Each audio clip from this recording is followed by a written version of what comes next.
சுருக்கமா சொல்லிடுறேன். மகாசாந்தியில கிட்டத்தட்ட ஒரு மந்திரத்தோடையதான அடிப்படையில ஒரு 45 வரிகளுக்கு மேல அது சாஸ்திர விஷயம். ரொம்ப டீப்பா போவாங்க. பொதுவாக சொல்லும்போது 45 வகையான மகாசாந்திகள் இருக்குன்னு சொல்லணும். இப்ப நாம பண்றது யஜ்ஞாதிகாரம் சொல்லக்கூடியதான பிருகு மகரிஷியுடைய அந்த ரீதியில கிட்டத்தட்ட ஒரு 700 900 வரைக்கும் இருக்கலாம். இதுல என்ன பெரிய ஸ்பெஷல் விசேஷம்னு சொன்னா, நம்ம ஆச்சாரியன் இந்த தேவத்தை ஒஸ்தி இந்த தேவத்தை தாழ்த்தின்னு சொல்லலை, எல்லாருக்கும் சமமா ஆகுதி பண்ணணும். ஏன் அப்படின்னா அக்னிர்வை தேவானா அவமகா பரமகா விஷ்ணு. முதல்ல அக்னி பகவான் ரொம்ப கீழே இருக்கிற தேவத்தை, கடைசியா பகவான் விஷ்ணு சிறந்தவர்களால இதுல நடுவுல அந்நியா தேவதாக என்னென்ன தேவதைகளோ எல்லாம் பகவானுடையதான பீஜாட்சரத்தோடையே எல்லா தேவதைகளும் இருக்குங்கிறதுனால இந்த பெரிய வேறுபாடு இல்லாம பெரிய பரந்த மனசு இல்லையா ஆச்சாரியனுக்கு. அதனால அப்படி அணுகிற வழியில மகாசாந்திங்கிறத எந்தெந்த உலகத்துல ஏதாவது ஒரு உருவம்னு சொல்லி வச்சோம்னு சொன்னா, ஒரு உருவம் ஒரு சிலைன்னு வச்சிருந்தா அதுக்கு நம்ம வைகாசம் இருக்கு. இது பெரிய பெரிய ஒரு ரிசர்ச். ஏன் அப்படின்னா பகவான் அப்படி நம்ம ஆச்சாரியன் பரந்த திருஷ்டியோட பார்த்துருக்காங்க. எதுக்காக எடுக்கலாம், நம்மளுக்கு அதனுடைய சொருபம் தெரியலன்னு இருக்கலாம் ஒழிய நம்ம சாஸ்திரத்துல இல்லாத தேவதைகள்ங்கிறது அப்படி எல்லா தேவதைகளையும் கொண்டு குவிச்சு அப்படி வச்சு என்னென்ன இது எதற்கெல்லாம் மகாசாந்தினா இதுக்கு பெரிய லிஸ்ட் இருக்கு. மகாசாந்திக்கு ஒரு தேர்ல இருந்து ஒரு சாமி ஒழுங்குட்ட அப்படின்னா அதுக்கு என்ன பண்ணுவோம், அது உடனே பெருமாள் எல்லாம் பண்ணி எந்த இதுவோ அதை உடனே ஆவாரம் பண்ணி உடனே மகாசாந்தி பண்ணு. கோவில் ஏதாவது மிருகங்கள் அல்லது ஏதாவது ரத்தம் சிந்து போட்டு மகாசாந்தி பண்ணு. இதெல்லாம் சொல்ல முடியாத விஷயங்கள். பிரகாசமா உபச்சாரம் குறைஞ்சதுன்னா, உபச்சாரம் மிகுதியா இல்லைன்னு சொன்னா, பகவானுக்கு முகப்பா இல்லைன்னு சொன்னா மகாசாந்தி பண்ணு. 3 மாதம் திருவாராதனை மகாசாந்தி பண்ணு. பலி ஒழுங்கா சாமியில பலிப்பிரசாதம் போய் சேர்ந்த அந்த தேவதைகள் மகாசாந்தி பண்ணு. இப்படி வரிசா இருக்கு, நிறைய பிரமாணம். அதுல முக்கியமா உபச்சாரம் அபச்சாரம் செய்யக்கூடாது. இந்த செய்யக்கூடாததான விஷயங்களுக்கு பிராயசித்தமாகும். உபச்சாரங்கள் குறைஞ்சது மொத்தம் 108 உபச்சாரம் இருக்கு. 124 உபச்சாரம் உத்தமோத்தமம், அப்புறம் 64, அப்புறமா 36, அதுலயும் 16, அப்புறம் 8 ஏகோபச்சாரம் பிரணாமம் தான்.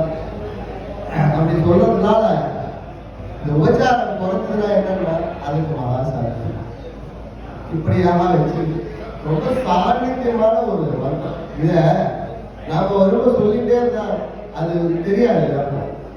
அதை ஒவ்வொருத்தரும் ரியலைஸ் பண்ணும்போதுதான் அந்த மதத்துடைய சக்தி என்ன சாநித்தியம் என்ன நாம நல்லா யோசனை பண்ணுவோம். நம்ம ஒரு காரியத்துக்காக இந்த மகாசாந்தி பண்ணணும்னு அப்படிலாம் பண்ணுவோம். நம்ம செல்ஃபா நம்மளுக்கு ஒரு உடம்பு சேரல, நம்ம பகவான பிரார்த்தனை பண்ணி எத்தனை நாள் நம்ம ஆத்ம ரட்சிக்காக மகாசாந்தி ஜெபிச்சிருக்கோம். அப்படி பண்ணி பார்க்கும்போதுதான் அவர் பாரமார்த்தியம் ஒண்ணி தினம் பாராயணம் பண்ணா நம்மளுக்கு எல்லா விதமான க்ஷேமங்களும் இருக்காது. வேற எதுவும் நம்ம எந்த விதமான ஸ்தோத்திரமும் சொல்ல வேண்டியது. தினம் ஒரு ஆத்ம பாராயணம். இப்படி ஒவ்வொரு எதேவாதி போல ஒரு பாவத்தை போக்குறதுக்கு வேற எந்த மந்திரம் கிடையாது. மனசா பாபுத்யா மோருத்யா மட்டி மத்தியா இதெல்லாம் சபையில சொல்ல முடியாது. இருந்தாலும் அப்படிப்பட்டதான ஒரு புஷ்டிகரமான மந்திரம். எனக்கு வாதர் முதல்ல கிளாஸ் எடுக்கிறாரு அக்னி பிரதிஷ்ட. அவர் கரணியில நரசிம்மாச்சார்னு பேரு. இங்க சொல்லியே ஆகணும். அவர் சொல்றாரு, நீங்க எதுக்குடா வியாக்கரணம் வாசிக்கிறேன், நீங்க எதுக்குடா வியாக்கரணம் பண்ணா கேட்டு சாவியை தோல்ல போட்டு உனக்காக பிம்பம் காத்துட்டு இருக்காங்க. ஒரு ஒரு ஒரு ஏத்தவங்க எத்தனை சுத்தம் வந்து பாரு. உங்க ஆச்சாரம் எப்படி எடுத்துட்டாங்க, நீ எந்த இருக்கீங்கன்னு தெரியல, எந்த வேகத்துல இருக்குன்னு தெரியல. எத்தனை சுத்தம் வந்து பாரு. அப்படி புரோஷனை பண்ணா அதே சுத்தம் ஆகாத போகுது. உனக்கு என்ன அந்த மாதிரி மந்திரத்தை எடுத்தாங்க ரசமான ரசகரமான மந்திரங்களை கொடுத்துருக்காங்க. நீ அதை நல்லா உபயோகம் பண்ணணும் அப்படின்னு சொல்லி ஆசீர்வாதம் பண்ண. அப்படியா நம்ம சாஸ்திரம் ரொம்ப அடிப்படையில ரொம்ப ஸ்ட்ராங். எந்த எந்த விஷயம் எதை சொன்னாலும் சொல்லலையும் இதுல இருந்து எடுத்து அனுத்தம் அந்நியத்துவ கிராக்கியம்னு இருக்கு. நம்ம கிரிகே சூத்திரத்தை பொறுத்த வரைக்கும் வேற எந்த இங்கிலீஷ் நம்ம எதுவும் எடுத்துக்க வேண்டியது இருக்கு. ஆனா வேற எதையா குறைஞ்சு விட்டுலாம் இது எடுத்துக்கலாம் இருக்கு. அப்படிலாம் நிறைய பிரபலங்கள் எடுக்கலாம். அப்படியாக நேரம் ஆகிட்டே இருக்கு.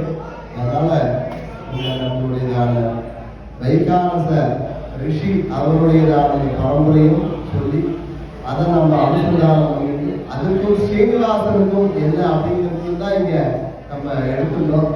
எம்பெருமானுடைய அனுகிரகத்தினால இந்த மகா சம்பவத்துல இந்த குழந்தைகள் எல்லாம் சொல்றது ரொம்ப ஆச்சரியம். மனசுக்கு நிறைவுனா அப்படி ஒரு சந்தோஷம் மனசு.